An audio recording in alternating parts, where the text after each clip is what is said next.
Sejam bem-vindos ao Podped. Ela é a Gabi, eu sou a Linelli e essa é a sua nova rede de apoio.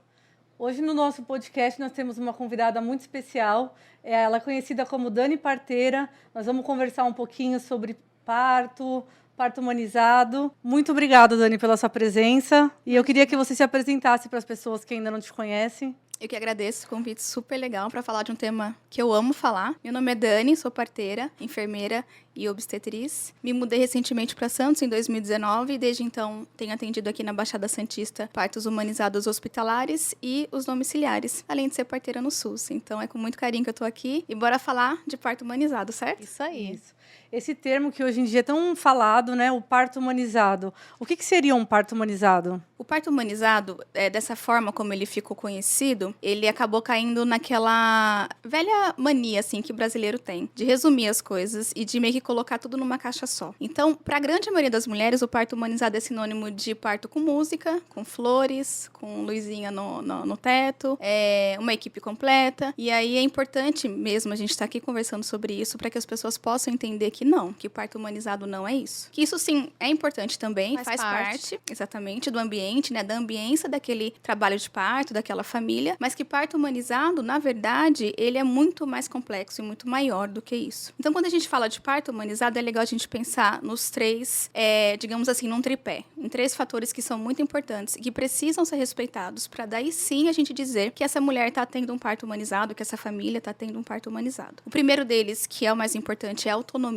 Então, essa mulher, ela tem um direito de escolha, ela tem condições de tomar decisões baseadas em informações de qualidade, o termo que a gente utiliza muito são as evidências científicas. Então, é uma mulher que ela, diante das informações, diante de diverso conhecimento que ela vai adquirindo enquanto ela estuda, com os profissionais que as acompanham, ela consegue decidir se aquilo é bom, se não é, se aquela intervenção específica, sei lá, de repente a episiotomia, se é bom, se não é, se ela quer aquilo pro parto dela ou não. Então, é uma construção que acontece ao longo da gestação, na medida em que ela vai se empoderando, que é um outro termo muito comum, mas que tem esse sentido de construção dessa autonomia. E aí ela pode, junto com o profissional, se corresponsabilizar por tudo que vai acontecer ali, por todo aquele cenário. Então, a gente sai de uma posição de passivismo, de paciente, e se torna ativa naquele processo.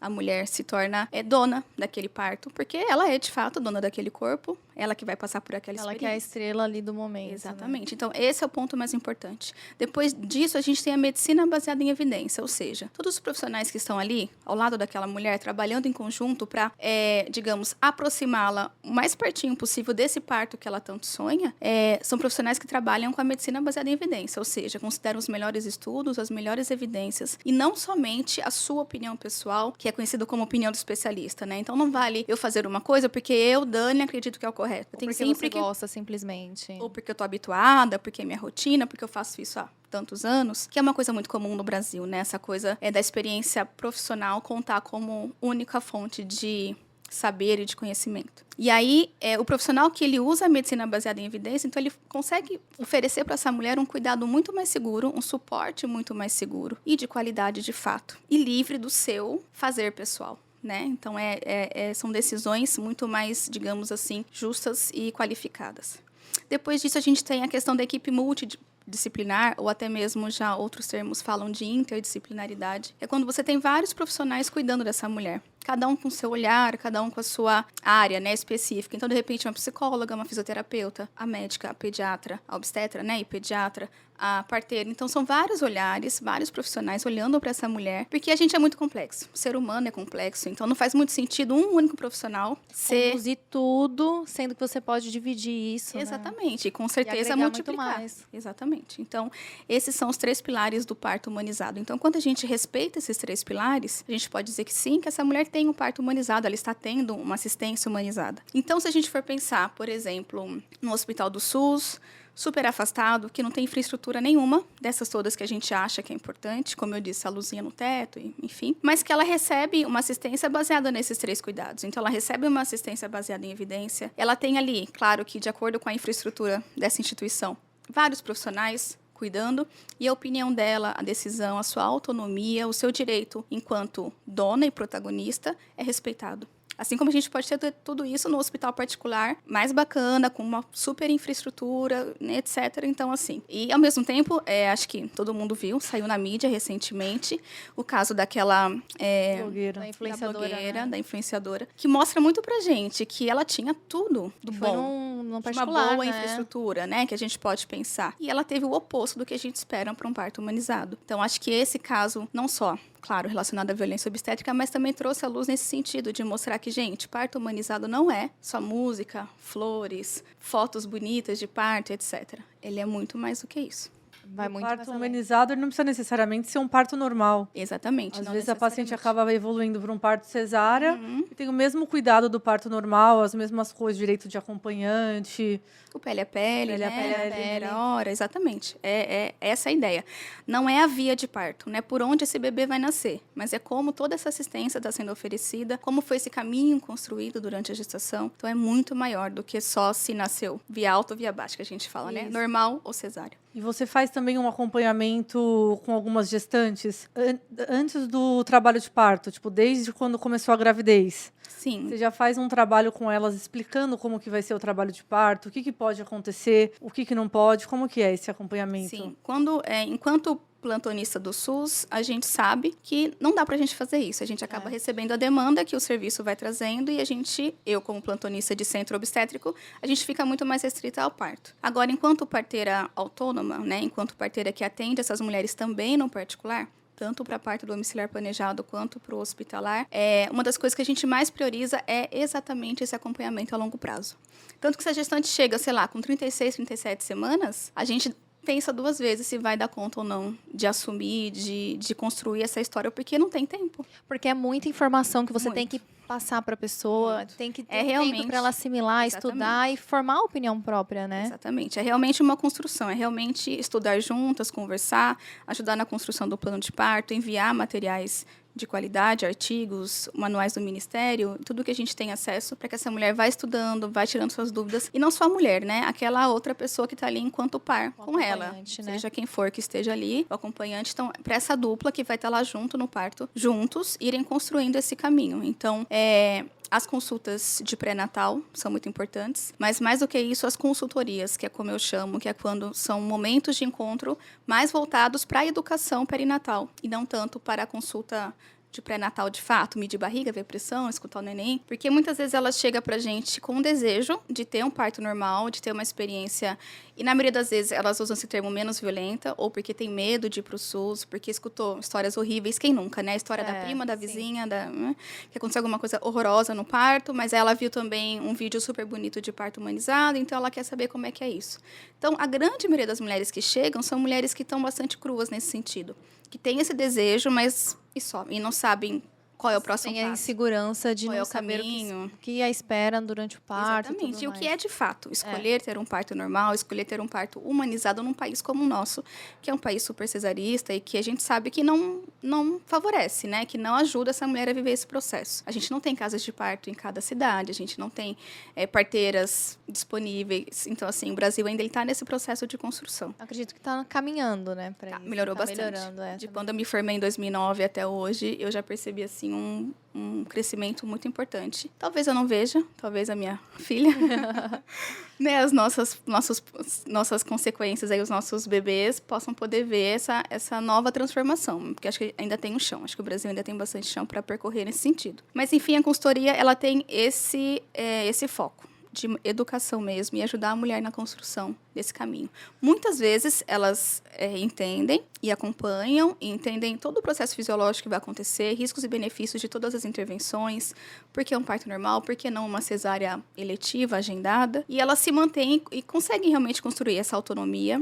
E a imensa maioria tem experiências muito positivas. Eu acho que eu nunca tive, assim, uma mulher no acompanhamento particular que no meio do caminho desistiu e falou, não, isso não é pra mim, eu quero uma cesárea mesmo. Porque quando você entende, você conhece, você busca as informações, você vê que faz todo sentido. E você sabe o que vai acontecer, né? Porque Exatamente. às vezes você começa a desesperar ali na hora porque tem algo acontecendo que você tá achando que tá fora do normal. Tem ali. medo, né? Medo. Não sabe, é pega de surpresa. A nossa sociedade é uma sociedade que não fala bem do parto normal, né? Fala muito mal. normal. Então, é normal, super normal que essa mulher vai chegar lá assustada e com medo. Primeiro, porque a grande maioria de nós nunca entrou num hospital. Sim. Né? Segundo, que são pessoas totalmente diferentes. E a gente que está no plantão sabe bem que o plantão ele pode te consumir, né, e te engolir, porque é muito corrido, é muita demanda. Então, você muitas vezes não consegue dar uma assistência que você gostaria de sentar ali, passar ali meia hora, 40 minutos, explicando para aquela mulher o que está acontecendo. Então, eu acho que são muitas coisas juntas, né? A falta de informação, o medo, a cultura que nós temos aqui no nosso país, os nossos hospitais que não estão preparados, né, sua grande maioria, para oferecer uma experiência positiva e acolhedora para essa mulher. Então, na verdade, bastante corajoso parir no Brasil hoje, assim, no peito, sem chegar crua, né? Sem saber de nada, chegar lá na cara e na coragem. Eu acho bastante corajoso, né? Por parte dessas mulheres que não têm a chance, não têm a oportunidade, talvez, de percorrer esse caminho. Eu vejo elas chegando bem desesperadas lá pra gente, né? Geralmente elas ficam em 6 a 10 lá, cada plantão. Uhum. Você não consegue dar uma atenção. Você vai lá, você geralmente está sozinha, você vai lá, conversa com uma, aí já tem outra gritando, você vai lá, faz o parto da outra. Quando você volta, a outra já está gritando, pedindo Chega uma cesárea. urgência, aí você corre para cesárea na Chega cesárea de emergência, urgência. Monta a Aí, sala. aí chega um nascido lá no pronto-socorro, dentro da ambulância. É assim, Isso, é. muito corrido. É corrido. Então, eu entendo que essa deficiência, a gente não pode culpar só os hospitais. É toda uma estrutura, né? Elas já tinham que vir preparada do pré-natal. Exatamente. Fazer alguns cursos lá no posto, alguma orientação assim que Exatamente. falta, né? E no hospital a gente tem mais equipe, pra gente poder ter Sim. perna pra fazer tudo que a gente sabe que a gente pode e que seria o ideal, Hoje né? em dia, acho que a maior falta nossa, assim, é de equipe mesmo, né? Porque tá bem reduzida o número de pessoas trabalhando. Muito. E aí, esse atendimento fica um pouco prejudicado, porque a gente não tem o tempo que deveria ter para poder atender cada uma na sua... Não, porque para dar conta de tudo, a gente precisa fazer tudo muito É. rápido, né? Então, não existe esse tempo de sentar. Não é só você chegar lá e ficar, olha, eu vou te ensinar isso aqui. Não. Não, você tem que fazer papel, você tem que fazer o cadastro do RN, tem que fazer o adendo da mãe. Você perde 1 hora só fazendo Só a papelada da mãe. A hora que você chega ali nela, já... Uhum, exatamente. Então, é isso. O Brasil tem bastante ainda chão para caminhar nesse sentido, por conta que é um sistema que é muito bonito no papel. O SUS, ele é um sistema muito bonito. Ele tem condições de ser um sistema bastante completo e acolhedor, como ele é previsto. Mas falta muita infraestrutura ainda para a gente dar conta de oferecer o que a gente sabe fazer, que a Sim. gente gosta de fazer. Mas, infelizmente, em muitos lugares a gente não tem condições mesmo. Mas tem alguns lugares no SUS que a gente consegue ainda fazer, né? Entre obstáculos aí no meio do caminho, a gente ainda consegue fazer Tem. alguns A gente tem, partos. por exemplo, a Casa Ângela, que é uma casa de parto que é SUS e que exerce um trabalho assim maravilhoso. E é do sonho mesmo, porque é isso, é um acompanhamento desde o pré-natal até os 28 dias do bebê. Então, existe esse acompanhamento, né? Desde a gestação até o pós-parto. A gente tem... O que mais? Eu acho que no Norte e Nordeste tem alguma outra casa de parto que também é SUS. Então, o Sofia Feldman, que apesar dos pesares, né, resiste lá firmemente, oferece essa assistência que a gente acredita. Então, temos, sim, boas referências e nem tudo está perdido, né? E falando um pouquinho do trabalho de parto, como que é? A paciente chega lá em trabalho de parto, o que ela vai sentir? Como que é? Porque às vezes elas reclamam que está demorando. Quanto tempo, assim, mais ou menos é o esperado? Como que ela vai passar por esse período? Eu acho que, de maneira geral, o que eu posso orientar aqui para todo mundo assim, que está ouvindo saber, é que se você tem uma gestação de baixo risco, uma gestação saudável, nenhum problema com você, nenhum problema com seu bebê, aquela gestação que foi bem tranquila. O ideal é você ir para o hospital na fase ativa do trabalho de parto. Então, é super importante você realmente conhecer as fases do trabalho de parto. Ah, Dani, mas o que é a fase ativa? A fase ativa é quando as contrações elas são intensas, elas duram pelo menos 40 segundos, vem a cada 2, 3 minutos. Então, se você pegar um tempo de 10 minutos, por exemplo, marcar lá no relógio 10 minutos, no mínimo 3 contrações dessas longas, Ritmadas, né? intensas, exato. Então, existe um ritmo. E não são contrações que vão parar. Né, elas continuam e a tendência é que elas fiquem mais intensificadas, que elas aumentem. Então, a mulher que está com esse padrão de contrações já é um alerta para ela falar, opa, tem alguma coisa diferente. Estou tendo 3 contrações em 10 minutos. Estão bastante doloridas, elas estão chamando minha atenção. Na hora da dor eu não consigo fazer mais nada, eu preciso parar e respirar e pensar. De repente já estourou a bolsa, de repente já está perdendo um tampão. São todos sinais de que muito provavelmente você está em trabalho de parto. E aí você vai para o hospital, certo? Quando você chegar lá, você vai ser avaliado pelo plantonista, pelo obstetra que estiver lá, que vai te receber, vai te avaliar e vai fazer um exame de toque. E aí, nesse exame, ele pode encontrar qualquer dilatação, qualquer valor. Geralmente, se você tem uma dilatação menor que 5 centímetros, 4 centímetros, eu espero, e a gente torce que a maioria dos profissionais realmente te mandem para casa para você voltar, porque tá tudo bem, você ainda não está em trabalho de parto ativo. Pode ser a sua sensação, né? Pode ser que aquelas contrações estejam intensas para você, a sua sensação dolorosa seja mais intensa, mas quando a gente avalia, faz a cardiotocografia, faz o exame de toque, né? Faz uma avaliação completa daquele cenário, a gente entende que, calma, ainda não é fase ativa do trabalho de parto. E tudo bem, se tiver tudo bem mesmo com ela e com o bebê, e ela de repente morar perto e ter um acesso fácil ao hospital. E que bom, então vai para casa, toma um banho longo, quentinho, descansa, come.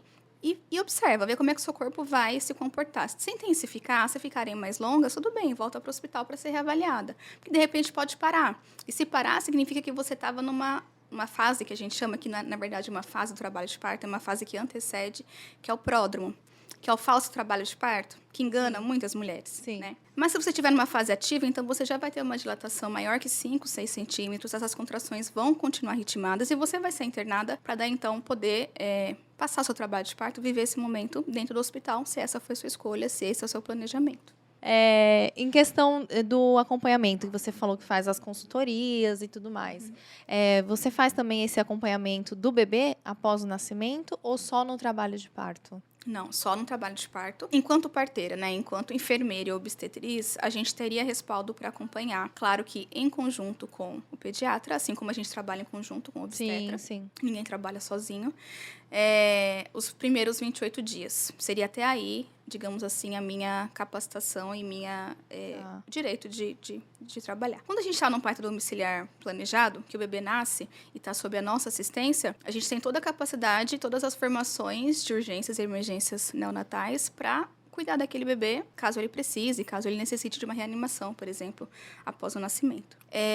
Mas sempre nos primeiros 7 dias de vida tem a consulta com o pediatra, que idealmente a família já conversou antes, já fez aquela consulta de pré-natal antes com o pediatra, que já conhece o histórico, e aí se o bebê nasce em casa, a gente liga, o pediatra vai, avalia, cuida, ou vai para o consultório, aí é de cada um e tudo certo. Num parto hospitalar, o segmento é o que o próprio hospital já dá, né? Então, já tem as visitas dos pediatras, né, lá no alojamento conjunto, já sai de lá com a primeira consulta marcada, os exames todos feitos. Então, esse segmento do bebê com o pediatra, eu acho que ele é até muito mais tranquilo e muito mais organizado do que da gestante com parteira, por exemplo, e tudo mais. E nessa consultoria, vocês conseguem também passar para a mãe sobre o aleitamento ou foca mais no trabalho de parto? Não, a gente passa. Passa também, que dá a descida do leite, tudo para... As coisas básicas, né, da amamentação. Não chega a ser nada muito aprofundado.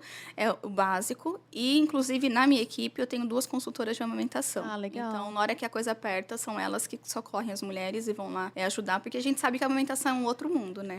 É um mundo outro gigante. Momento, né? As mulheres se preparam tanto para o parto. E se você for comparar, o parto dura, sei lá, 12, 18, 24 horas. E a amamentação, espera-se que pelo menos 2 anos. Então, é um caminho que as mulheres também precisam percorrer, estudar e aprender. E a gente sabe que no Brasil, o índice de desmame é muito grande, né? As mulheres amamentam muito pouco. E com certeza tem a ver com aquilo que a gente tinha conversado antes, que é a falta de informação. Falta de informação, por isso que eu perguntei. Se tinha o excesso de mitos, né? Que tem, meu leite é fraco, meu bebê tá chorando porque ele tá com fome, enfim. Eu não tenho bico, e aquelas coisas todas que a gente já tá cansada de ouvir, mas é isso. E durante o trabalho de parto, elas chegam a um certo estágio ali entre 8 centímetros, 9, elas entram em desespero, elas querem desistir, elas pedem socorro, pedem cesárea.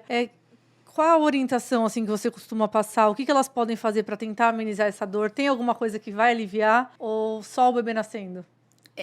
Só o bebê nascendo. Mas, assim, eu acho que o que elas precisam entender é que essa fase é uma fase que se chama transição. Ela está prevista, digamos assim, na fisiologia do trabalho de parto. Claro que, se de repente a mulher está induzindo, está tendo outras intervenções na condução daquele trabalho de parto, talvez isso aconteça antes ou depois. Mas um trabalho de parto fisiológico, essa fase, 7, 8 centímetros, é a transição. Que muitos chamam de fase da covardia. Eu não gosto desse nome, mas é como é conhecido por aí. Porque eu não acho que nada covarde separar uma criança, né? Mas, enfim. É um momento de que existe um pico. As contrações ficam muito mais intensas. O intervalo entre elas é muito curto, 1,5 minutos no máximo. Contrações que duram mais de 1 minuto. Então, pensa. Uma mulher que já está há horas em trabalho de parto, provavelmente passou a noite Acordada. ou parte da madrugada acordada, não consegue se alimentar direito, porque realmente elas não conseguem. De repente, está numa instituição que não está bacana, o acompanhante não está prestando para muita coisa. Então, essa fase, esse pico, na verdade, é uma soma disso tudo. Então, a única coisa que eu posso dizer para ela é, vai passar. E passa, porque é uma fase muito curta comparada com o tempo de duração do trabalho de parto. Dura ali realmente poucos minutos, 1, 2 horas talvez. E o bom é que está muito próximo do nascimento. Então, existe mesmo esse pico de intensidade quando está próximo do bebê nascer. E aí, um conselho, uma dica que eu acho que é a coisa mais importante que a gente possa dar é: prepare o seu acompanhante. Porque é nesse momento, principalmente, que você vai Esse precisar. apoio, né, que é necessário. E é muitas vezes quando elas não têm. Porque ele também está cansado, porque ele também dormiu a noite inteira numa poltrona, porque de repente não tem nem refeição para o acompanhante naquela instituição. Então, Ou tá nervoso, ansioso e acaba despreparado. reagindo de uma forma, né? acha que está muito errado, que está demorando muito, porque não nasce logo, porque a bolsa estourou, a história do parto Tem seco. acompanhante que às vezes, assim, Atrapalham. em vez de ajudar, acaba trabalhando. Tem muito isso, né? Muito. A Durante imensa a maioria. consultoria, você consegue filtrar esse tipo de pessoa e às vezes A você gente pode falar para a mãe, tipo, olha, eu não sei se seu marido é um melhor acompanhante porque ele fica muito nervoso e tal. Vamos ver outra pessoa. Você pode fazer isso ou não? Posso, a gente pode, a gente fala porque é importante, né? É uma parte muito importante. No SUS, nos plantões, a gente acaba que não tem muito o que fazer, né? A gente Sim. tem que trabalhar com o que a Com o gente que tem. tem. Ali. Mas nos acompanhamentos particulares, a gente traz muito junto esse acompanhante. E chama muito ele para responsabilidade, ela, seja quem for. E se em algum ponto, né, algum momento ali daquela gravidez a gente entende que não está dando, que essa pessoa não está cooperando, que ela realmente não está ali, ela não quer estar e não acredita nesse sonho da gestante, a gente fala aqui para ela que, olha, a escolha é sua, se você quer ou não quer essa pessoa, mas saiba que a situação é essa. Então, Sim. a gente tem uma clareza muito grande. Inclusive, durante o trabalho de parto, eu já tirei muito acompanhante. Já aconteceu de jogo, com você? porque aquela pessoa está assim atrapalhando muito e tornando aquele processo muito negativo, muito ruim para uma mulher que se preparou, que está ali vivendo, que está feliz de estar passando por aquilo, Sim. que desejou, né, que quer sentir o trabalho de parto, que quer sentir o nascimento do seu filho, e aquela pessoa na verdade está sendo um ponto negativo, né? Eu chamo aquela pessoa de fugiu o nome, como chama? Negócio do barco lá, que afunda. Âncora. Uma âncora. Tá sendo uma âncora. E a gente não precisa disso. Eu já peguei num trabalho de parto uma avó. Aí você pensa, nossa, uma avó fazer isso? Mas você via que ela não estava fazendo na maldade, é que ela estava preocupada com a filha, que ela estava sentindo muita dor.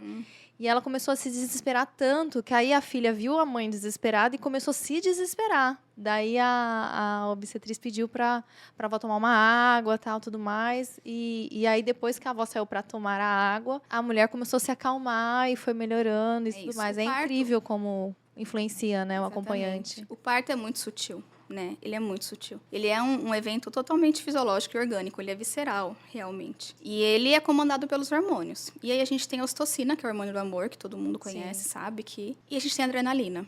Assim, de uma maneira bem resumida. Onde existe adrenalina, não existe ocitocina. Então, onde essa mulher foi, de alguma maneira, ela acionou esse medo, o sistema de luta e fuga que a gente fala, e ela está produzindo adrenalina, ou porque a acompanhante não está legal, ou porque o ambiente, ou porque, de repente, ela foi... preocupada com alguma outra coisa. Qualquer coisa que faça o sistema racional dela, né, acionar esse sistema de luta e fuga e produzir adrenalina, a ocitocina vai deixar de ser produzida, vai ser produzida em menor quantidade e todo o trabalho de parto começa a embolar. E aí vira uma bola de neve. Então, quando essa obstetriz que você deu exemplo teve essa atitude foi uma intervenção maravilhosa. Sim. Né? Foi uma intervenção muito responsável e no momento certo, porque muito provavelmente se a gente deixasse Ia acabar estragando ali o momento da mulher, né? Exatamente. E, de repente, uma cesárea, que talvez não fosse indicada por uma questão de real necessidade fisiológica, mas por questões emocionais, psicológicas. Sim. E aí essa mulher poderia se arrepender depois. E aí a gente entra numa outra cascata de eventos que... Muito triste, né? Porque o parto é uma lembrança para a vida toda. Para a vida toda, Se a gente mulher vai conversa com contar, qualquer né? mulher... qualquer idade, 40, 50, 60 anos, elas vão lembrar dos partos que elas tiveram. Isso E quando relatam um parto, muitas acabam até chorando, né? Porque volta a emoção do momento. é muito forte. Muitas vezes elas falam pra gente, nossa, mas meu outro parto não foi assim, né? Elas têm isso. Elas estão com medo do parto, aí quando chega lá e vê que é diferente, que é um parto mais tranquilo, elas ficam até emocionadas, né? Ficam. E a gente também tem outro lado, né? De mulheres que, por exemplo, mas você não vai me cortar? Aí você fala, não precisa. Não, mas como assim? Elas já estão esperando que corte, Eu que atendi, aconteça. recentemente, uma mulher que estava no seu 6º parto. Já tinha 5 partos normais. E todos os partos ela teve episiotomia. E aí ela ficou extremamente irritada, extremamente descontente comigo, porque eu não fiz a episiotomia nela. E aí o bebê nasceu super bem, chorando, foi pro colo, mamou logo de cara, períneo íntegro. E ela continuou brigando comigo, porque eu não Mesmo tinha após feito. Mesmo tudo. após. Então, essa cultura nossa, né, de ser um parto muito intervencionista, de ter essa rotina de intervenções, né, rompe bolsa, põe soro em todo mundo, corta todo mundo, separa os bebês, é muito infiltrada na mentalidade das mulheres. Então, a gente tem aí um grande trabalho de mostrar para elas que não, que o parto pode ser E a diferente. maioria também, hoje em dia, elas não querem pegar o bebê de cara, né? Algumas, assim, não, pode levar ali, examina, não sei o que, elas não colocam lá na pele a pele, e às vezes elas dão uma reclamadinha, né? Tem, no pós-parto imediato, um pico de adrenalina muito grande, que é um jeito que a natureza fez para poder essa fêmea, porque a gente não pode esquecer que a gente é bicho, tá em alerta, porque ela tem um bebê, tem sangue, Sim. e se no mato ela fica lá deitada descansando, o bicho vem e come a cria dela. Sim. Então a gente é bicho, a gente não pode esquecer que o nosso corpo ele pensa dessa forma.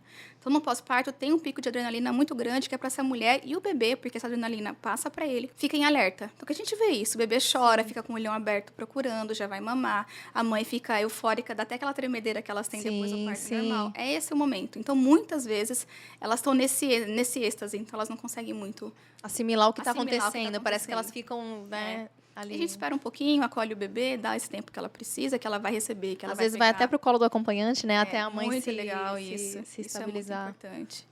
Enfim, espera ela estar pronta para poder receber, porque ela vai. Isso é um fato. Ninguém vai negar fato, pegar o seu bebezinho. Então, cada uma tem o seu Seu tempo aí. momento, né? Cada uma reage de uma forma. Dani, a gente queria agradecer a sua presença aqui. Foi muito legal esse bate-papo sobre o parto humanizado. Espero que a gente tenha esclarecido algumas dúvidas que as meninas tinham mandado, o que era um parto humanizado. E você é muito bem-vinda. E a gente vai querer gravar mais um outro vídeo com você sobre plano de parto também. Então é isso. Volte sempre, adoramos a nossa conversa de hoje. Ai, obrigada, eu agradeço demais o convite. Muito gostoso falar sobre o que a gente gosta e o que a gente acredita.